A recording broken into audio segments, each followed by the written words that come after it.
We're dinking around with Eddie and Webby. Dinking around with Eddie and Webby tonight. Oh, yeah. Oh, man. Another great season with an extremely heartbreaking ending. Oh, hey, how's it going? This is Webby, not Eddie. And I'm Eddie, and this is our 85th Dinking Around. Aw, yeah. Episode number 85, and it's our first one of 2025. That's right. Thanks to Addison for taking over my role for the last episode of 2024. That was a good one, man. Did you enjoy it? Yeah, that was a lot of fun. I feel like that's starting to become kind of a tradition towards the end of the year. We have Addison join me, and she and I go over our year in review as far as the pickleball tournaments that we do together as a team, and it's super fun. That's cool. I liked it a lot, too. Speaking of things that I like, do you want to know what I dislike, Webby? Yes, I would like to know what you dislike. I dislike crappy paddles. I hate them. It's no fun. Playing with a crappy paddle sucks.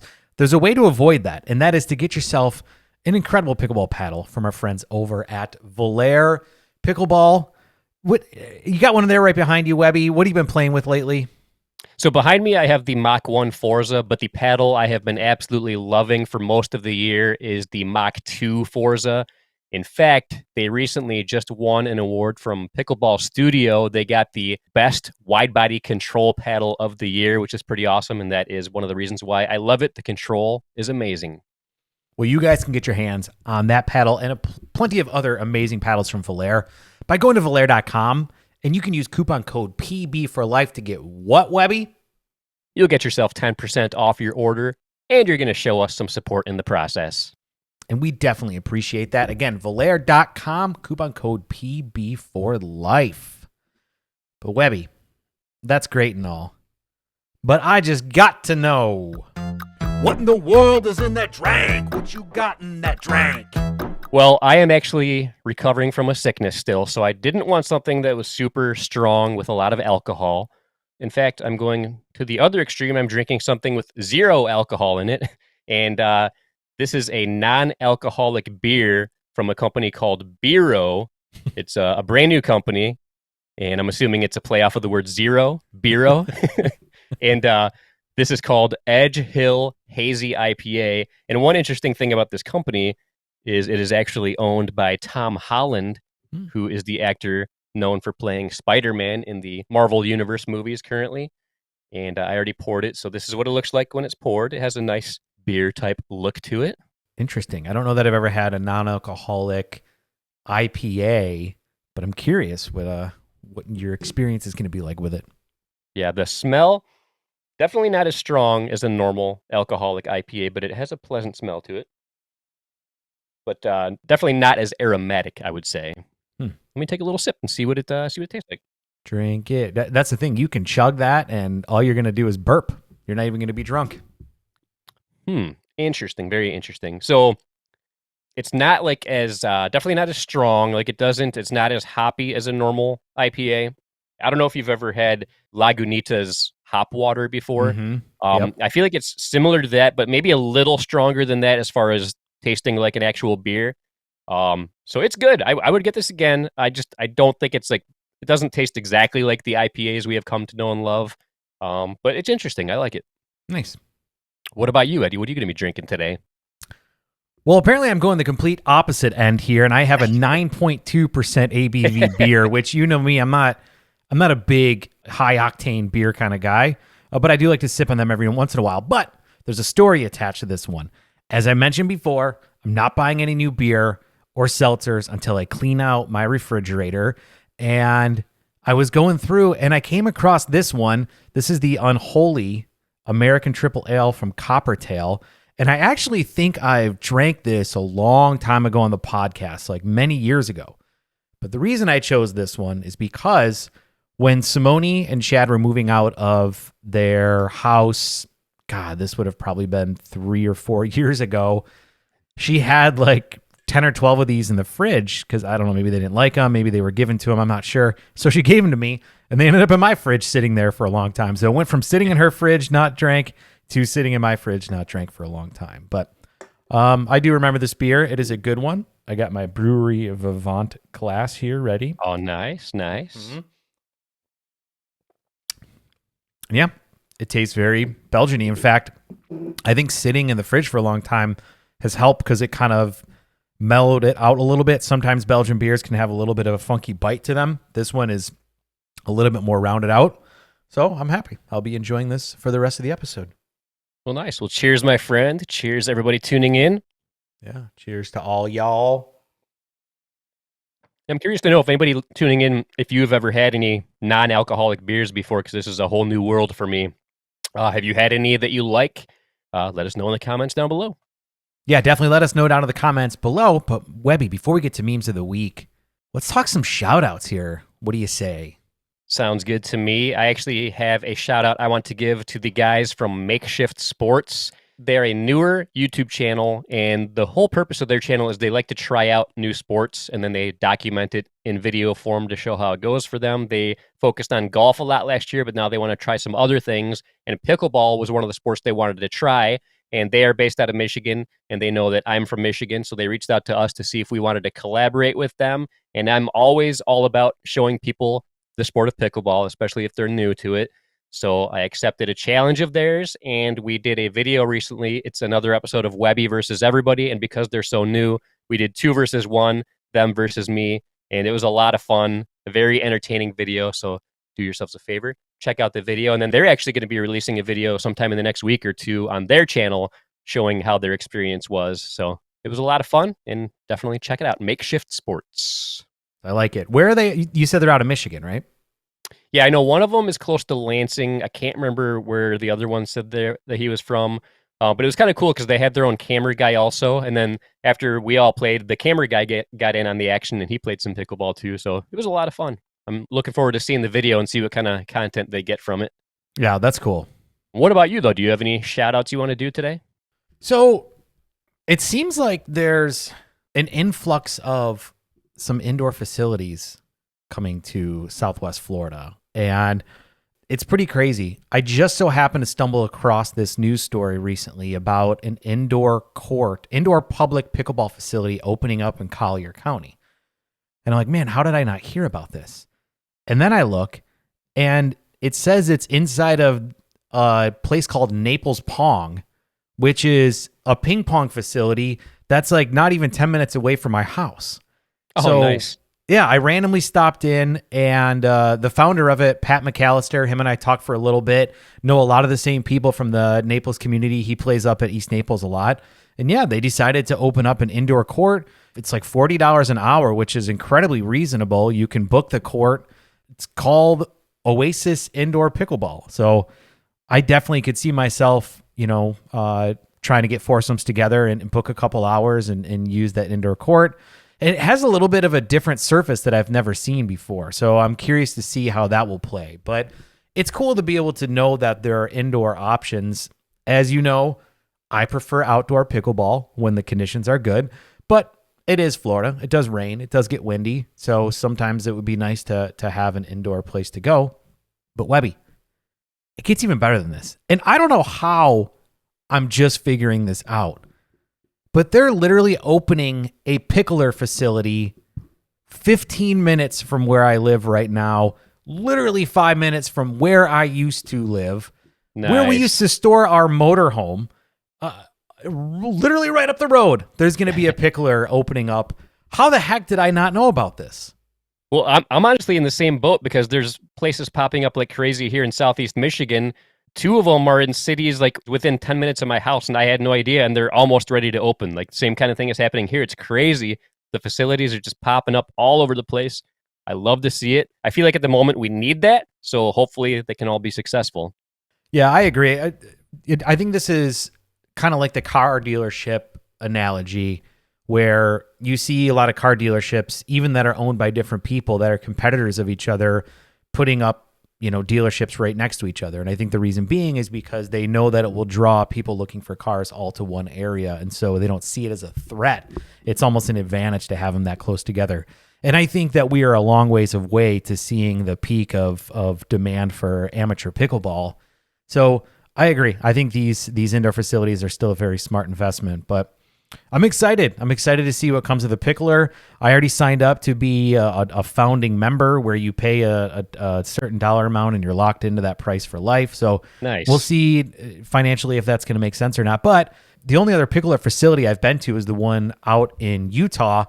I don't know if you remember, this would have been the 2021 Tournament of Champions. And it had to move indoors because of rain. And so we actually were broadcasting out of a Pickler facility in Ogden, Utah, which was about 20 minutes from where the outdoor courts were. That's my only time being in a Pickler, and it looked pretty nice. So that'll be good. Like I said, I would prefer to play outdoors, but I see the advantage of indoor play. And if I know that I can be guaranteed to be able to get a lot of play in, I definitely could see myself being part of a facility. So super excited about that. Very nice. But Webby, I'm also super excited because it's time. Now it's time for Memes of the Week. Yeah! That's right, the hottest segment in all of pickleball podcasting, Memes of the Week, where Eddie and I each show off our favorite memes that we found this week. So Eddie, let's kick it off with you. What is the first meme you want to show in the year 2025?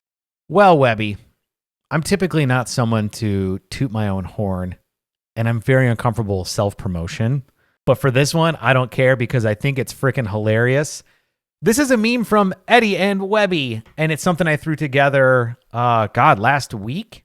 And I was inspired. Have you ever seen those memes or YouTube videos online of like a guy who takes people going on rants that are screaming and he turns it into like a heavy metal song? Yeah.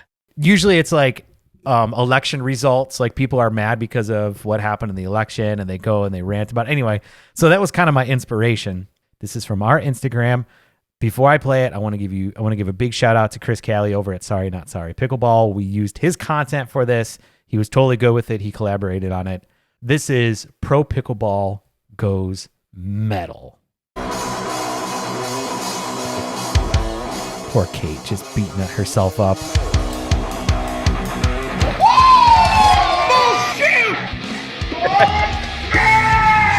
Garbage! No.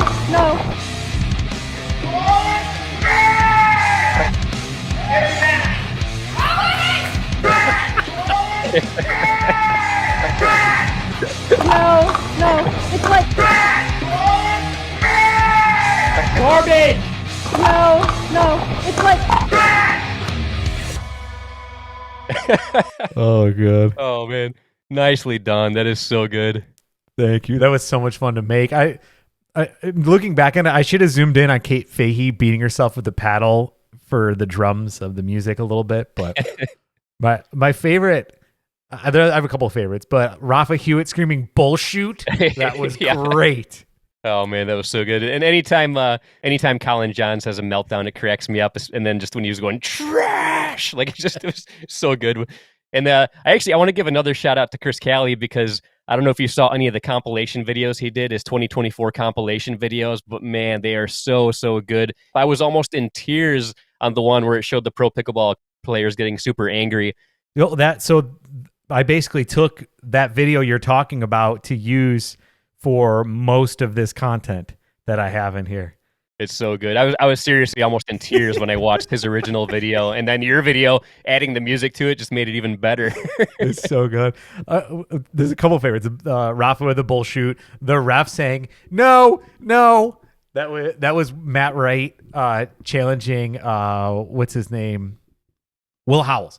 He was challenging his serve, and and Matt was like, "It's up here," and she's like, "No, it's like down here." And so that was good.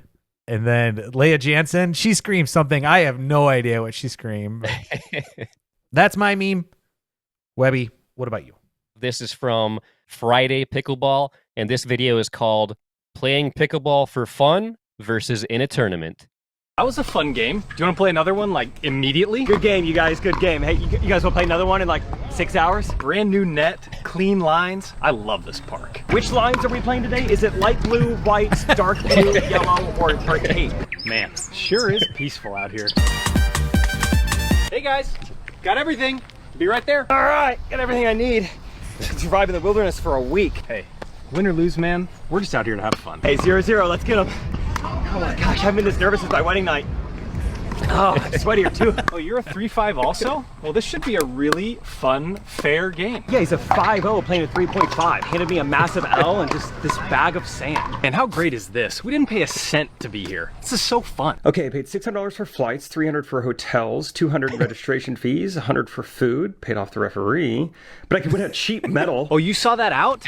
Yeah, you're probably right. You had the best angle. You saw that out?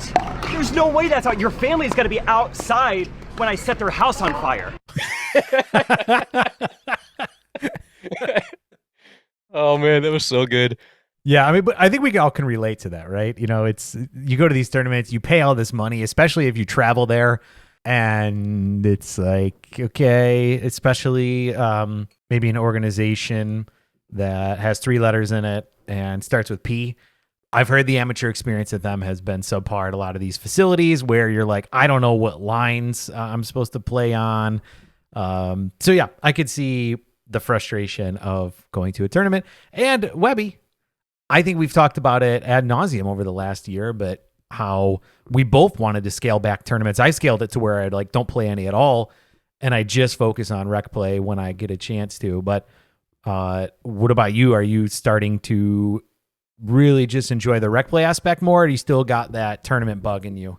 I'm going to do some tournaments, but definitely not nearly as much as I was in the past, because I feel like last year I really realized how much more I enjoy doing rec play than tournament play. So this year, if there's times where it works to do tournaments, I'll do them, but I'm not going to actively seek out as many tournaments as I can like I used to do, because I used to try to find okay, what weekends am I free? Let's see if I can find a tournament this weekend, blah, blah, blah, blah, blah. But now I'm just going to do if somebody asks me, or if just the timing works out, then yeah, I'll do some tournaments here and there, but that is not going to be a big priority of mine this year for a lot of the reasons that they showed in that video. I mean, I can relate to everything they put in that video, and it's just everything about rec play is a lot more fun and enjoyable than tournament play. So there are some very well-ran tournaments that are a lot of fun and stuff, and I do like to test out my skills against high-level players, but it's not as much of a priority as it once was.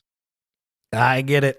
I understand. I feel like that's most people's pickleball journey. At some point, they're like, oh, why am I doing this? This isn't fun. I'm not enjoying it. I'm not enjoyable to play with right now. I Right. didn't scale back the tournament. So Yeah, but that was good stuff. Thanks, Friday Pickleball, for the great content. If you haven't checked out their channel yet, make sure you do so. There's a lot of good stuff there. yes, check it out. But Webby, I really, really think it's time. Now it's time for Topics of the Week. That's right, Topics of the Week, where Eddie and I each bring up a topic to discuss. And this week, since it's our first episode of 2025, I kind of wanted to talk about some of our favorite moments from 2024. So, Eddie, what are a couple standout moments to you from 2024 that you thought were the most memorable? It could be something in the pro pickleball world, could be something in your own personal pickleball journey. And then to end things, I want to know, what is one of your biggest goals in the world of pickleball for yourself? Well, 2024 was a crazy, crazy year when it came to pickleball. It's the first year I was 100% self-employed in the pickleball space. So everything that is kind of a highlight of mine is probably going to be related to close call replay. Obviously, the Pickleball Slam 2 that Kyle Salenko and I got to do last February in Hollywood, Florida was cool. The chance to be able to showcase our system on ESPN with McEnroe and Agassi and Steffi Graf and stuff like that. That was huge. Beer City Open, that's where close call replay kind of got its time in the sun to show people just how incredible our system is and what it can do. And it's Beer City Open. It's always a favorite event of ours. You and I have been to every single one, so that's part of it. And then I think probably the third most memorable would be when Kyle and I were in the close call replay trailer, and the months of coding that I did to build our AI system, our AI ball tracker, we were actually able to use it, show it, and we were just going nuts in the trailer with excitement after we did that, because it was the culmination of all this time and work and energy and stress and literal scars that I still have on my freaking body from just everything that we did to launch close call. So I would think that those are probably some of the highlights of 2024. What about you? What what are some of your highlights? Because I mean, obviously you've had a much different journey than I have in pickleball over the last year. Yeah, for sure. A lot of really cool things happened in 2024. And I do want to start off by saying Close Call Replay was absolutely amazing. It was fun to see the progress that you guys made throughout the year and being able to show it off on such a grand stage. That was really cool. Thank you. Now, for me, one of the biggest things of the year was the fact that I was fortunate enough to play pickleball tournaments with my daughter, Addison. And not only did we play together, but we won medals at 2 different tournaments throughout the year. So that was really, really cool. In fact, the only medals I won in the whole year of 2024 were when I was teamed up with Addison. So obviously, that shows who the strong link of our team is, because typically in mixed doubles, the female is the one who gets targeted and stuff. So we have her to thank for most of those victories. So, but no, that was awesome though. Like just the fact that I get to play with my daughter is very cool. But the fact that we can play at a competitive level together and have some success, I mean, so awesome. Such a proud father moment. And we're actually doing our first tournament of the year together in just a couple of weeks, which is a kind of a bonus because normally she doesn't get a chance to play a whole lot of pickleball until the summertime. And there just happened to be a weekend where she didn't have to work. She didn't have anything with school going on. And I was available as well. So we are going to do a tournament in a couple of weeks. I don't know if we're going to get a chance to practice together. That might be her first time playing since the last tournament we did over the summer. So she might be a little rusty, but I don't care. Like it doesn't matter. As you know, I'm very used to losing. So if we win, that's just a big bonus. The fact that we get to play together is going to be awesome. So I love that. And teaming up with Addison and winning some medals with her, definitely a huge, huge highlight for me in 2024. Another experience that was absolutely awesome that really stands out to me was getting a chance to play pickleball with Golden Tate. Like he and I teamed up for a match, and this was during the Smirnoff Smash event that happened at Wolverine Pickleball. That was definitely one of the coolest, most fun experiences that I had. I didn't really know about the event until a couple weeks before it happened, and I got invited to it, and I didn't really know what to expect. And when I got there, I was just blown away at how much work Smirnoff put into pickleball. Like the fact that they threw this event and then they toured around the country to do it at other venues as well. I think they're still doing it at different places. And then the fact that I got to play with Golden Tate. And for those that don't know, Golden Tate, he's a former NFL player. He used to play for the Detroit Lions for a bit. And I used to love watching him play. I was a big fan of his when he was on the Detroit Lions. So the fact that I got to team up with him and play some pickleball, I mean, what other sport is going to allow me to do something like that? I mean, Right. it's just insane. But yeah, very, very fun highlight moment there. And then as far as things related to the pro pickleball scene, and you touched on it a little bit too, but the Beer City Open, I thought overall might have been my favorite one I've ever done just because of all the different things that happened during this year's event. The fact that I got to work with you and Kyle doing close call replay stuff, that was absolutely awesome. And then my daughter and my wife, they both came there for a couple days. That was the first time that ever happened. It was Addison's first time experiencing Beer City Open in any capacity, and she absolutely loved it. She loved watching all the pros play. She got to watch me play for a little bit. Now she really wants to play. So at next year's event, we're going to try to get her into it so she can play. Everything about it, watching the pros, watching Major League Pickleball, and especially working with you and Kyle doing the close call replay stuff, working with all the refs and just everything involved with that with Major League Pickleball was so memorable, such a highlight moment. So a lot of great things happened in 2024. Such cool experiences. It's so crazy to think what you and I have been able to experience just because of this sport of pickleball that we discovered years ago. It's crazy. And the funny thing is, like, this all got kicked off because of the Beer City Open. Like I was looking at tournaments and saw one that was called the Beer City Open, and that's what stood out to me, the fact that it had beer in the title and the fact that it was in Grand Rapids where we knew a whole bunch of breweries were going to be. Mm-hmm. And I really feel like that's really what jump-started this whole obsession was that first Beer City Open event that we went to. That's crazy, man. Crazy. But on the flip side, that was last year. That was the past. We don't always like to dwell on the past too much. We want to look forward to the future. So I do want to know, do you have any big goals for yourself relating to pickleball for 2025? Yeah, I mean, so I'm not a big New Year's resolutions guy, but I love goals, and I am constantly creating, updating, and evaluating goals that I set for myself.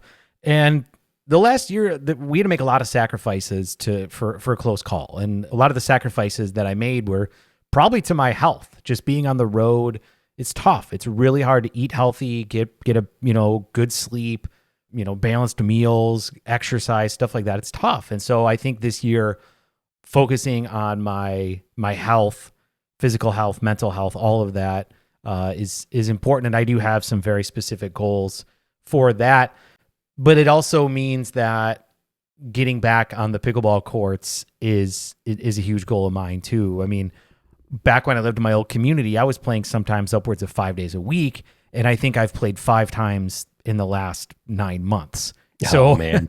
So I think I don't have a specific goal in mind, but I know that getting out there in the courts and playing a couple of times a week at minimum is up there for me, whether that's at East Naples, whether that's with a membership at this new pickler facility when it opens. I don't really know, but it's probably going to be more related to that. All the other stuff is business related when it comes to pickleball, but that's boring. So playing more, focusing on health, that's ultimately where my goals are in 2025. What about you though? What are some of your goals? So my biggest goal for 2025, it kind of relates to something you mentioned earlier. You were talking about all the new facilities that are starting to open up, and there are a lot here in Michigan opening up and surrounding states as well. So my big goal for 2025 is I want to do a Webby versus everybody video at as many different locations throughout the Midwest this year. And I know there's at least 8 that I know of that I've never been to before. And one of them belongs to our buddy Kyle Solinko of Close Call Replay. He's got a place near Milwaukee in Wisconsin. I want to check that out and play against him. There's a place opening up in Westland, Michigan, Canton, Michigan, Northville, Michigan, I think maybe Novi, Michigan. There's Flint, Michigan. There's so many new places, and I want to hit as many of those and play against high-level players in some singles matches for Webby versus everybody. So stay tuned for that, because that's going to be a big challenge to do, but I think it's something that will be a lot of fun to work on, and I do think it's something I can do is try to hit up as many, if not all, of the new locations in the surrounding area. I did 2 of them recently, and that kind of is what jump-started this whole thing, because I had so much fun doing it, because I hadn't done a Webby versus everybody video in a while. Yeah. And I did one at the Brighton Pickleball Club, and that was a new facility. I played against one of their head pros there. And then I did another one at a place called Pickle Rage in West Bloomfield, and they were both just super, super fun. And now I know of a whole bunch of other places opening up, and I feel like it's a pretty good mutual thing, because it helps get exposure to these new places, but then it also allows me to film a new episode of Webby versus everybody. I get to check out the new facilities. So it's a really cool, fun project to work on. I like it. I think it's great. But I recently filmed episode 25, believe it or not. I've had 25 episodes of Webby versus everybody, and I wanted to do something a little unique and different for the 25th, because it's kind of a milestone. So what do you think? Should I talk about it now, or should I wait and have it be a surprise? It'll be released probably like in the next week or 2. Go for it. So for the first time ever in a Webby versus everybody, I did a rematch. I played against somebody that I played in a previous episode, and it wasn't just anybody. It was the person that I played against in episode number 1 of Webby versus everybody. Do you remember who that was? You probably don't, but I want to see if you can guess. Do you remember who was in the very first episode of Webby versus everybody? I do not remember who your very first one. Well, you didn't have the Five Below paddle for that one, did you? No, that's actually a fairly recent thing, the Five Below paddle. So that just got introduced last year. The first episode was 4 years ago, so maybe that'll help. And it was a local player, somebody kind of local. Oh, God, what is there? Kyle Worthy. Yep, Kyle Worthy. Yes. You got it. Nice. I didn't think you were going to get it. That's good. Good job. Well, I remember Kyle, and I've seen him a couple times. I actually ran into his mom at the U.S. Open this past year, so he was kind of fresh in my mind. But yeah, I do remember that now. Yeah, so that'll be fun. Like we said before, the Five Below paddle wasn't a thing back when I did the first episode, so we may or may not incorporate that into the episode. You'll have to stay tuned to find out. Nice. Yeah, I absolutely love that series, and I hope to keep that going for as long as I can physically do singles matches. I like it. But yeah, that was my topic for the first episode of 2025. What about you, Eddie? Well, since we're talking about the future, I wanted to talk about the future of professional pickleball a little bit. And I have a couple things in mind that I want to be able to go into, but really I just want to have a conversation with you about this because it's a very weird transitional time in professional pickleball. Would you agree with that statement? Yes, I would definitely agree with that statement. In this year, I would say that just with doing close call replay, I've been on the inside more than I have in years in the past. I mean, I've always had good relationships with some of the pro players. I've worked with PPA, MLP, and APP in the past prior to close call. And you and I have just stayed connected through our relationships and just our focus on pickleball. But it's become very evident to me that there's some really serious concerns about the future of pro pickleball. And especially when it comes to some leadership on the UPA side of things. Now, I don't know if you saw most recently that Jilly B dropped a pod talking about this emergency $10 million bridge loan that UPA was looking for. Did you get a chance to listen to that at all? I did. Yep. What was your initial reaction when you heard about that? Honestly, I wasn't that surprised by it because I do feel like they have been spending a lot of money, and I personally haven't seen ways that they can earn that money back. So I don't know like the depth of how far it goes. And some people have said it's just like a bridge loan to get from point A to point B, and once they get to point B, they'll be totally fine and stuff like that. That might be true. I don't know, but it didn't surprise me too much. But I know it definitely sent shockwaves throughout the pickleball world. Yeah, I think Jilly B sensationalized it a little bit too much, right? Like I think she was making too big of a deal about it. As far as the financial situation for UPA, bridge loans happen all the time. It's a very common thing to be able to do. From what I understand, this is like the second or third time they've needed a mass capital injection to be able to keep things going. But also, player salaries are out of control, right? With the tour wars, obviously that led to huge inflated player salaries given the where pickleball is financially. And I think that's kind of the problem that we're running into right now is that obviously at some point, if this doesn't become profitable, there's not going to be enough people who are obsessed with this sport to continue to funnel money into it.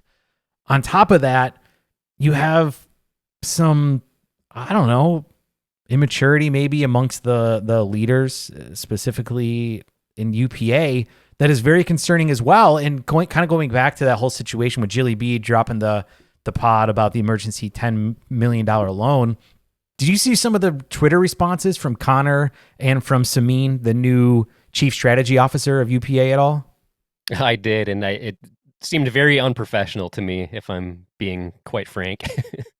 Well, yeah, I mean, you have Samin coming in there basically responding with, "It's unfortunate you're not good enough to play with the best on the top tour, and you have to resort to clickbait to fuel your career as a micro-influencer.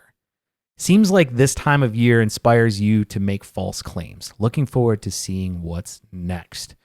That is the chief strategy officer of an organization that already has a reputation of dishonesty, propaganda, and immaturity and incompetence amongst the top leaders. It just, he's brand new to being officially a part of UPA, and he's already like, oh yeah, that's actually on par with what I would expect from a C-level executive at UPA. Like, were you surprised by that? I was surprised, but at the same time, I was like, yeah, he seems like a perfect fit for the PPA because that just seems to be how they are. Like, very unprofessional, very immature. And while not super surprised, it still shocked me at first that, like, really, this is somebody that you have in charge. Like, this is somebody at a high leadership position, and this is how they're acting on social media. Like, not good. Yeah, not good at all. Not surprised, though. Fits right in, it seems like. Yep. On brand. And again, I don't want to come too hard down on UPA because I know that everybody's gonna be like, oh, you're just mad because they didn't renew a contract with you. It literally has nothing to do with that. This has everything to do with the fact that I think we need some maturity in that organization. I think we need some honesty, and I think that this situation with Jill and their response is just another example of why we need some serious change in leadership in order to be able to make this work. Or maybe it's just going to implode one day and you got Ken Herman and the APP sitting back, just still doing their thing, right? Just kind of steady growth, not going crazy, ready to pounce at the right opportunity. Very likely to happen. What do you think? You think that's possible? I do. I predicted that a long time ago. I thought PPA was eventually going to self-destruct, and that Ken Herman, what he has built, I feel like people have nothing but good things to say when it comes to the amateur experience. The pros that play for APP have great things to say about it, and I feel like his heart and his mind are in the right place in helping grow the sport of pickleball, where this whole time I feel like PPA only cares about growing PPA, not necessarily the sport.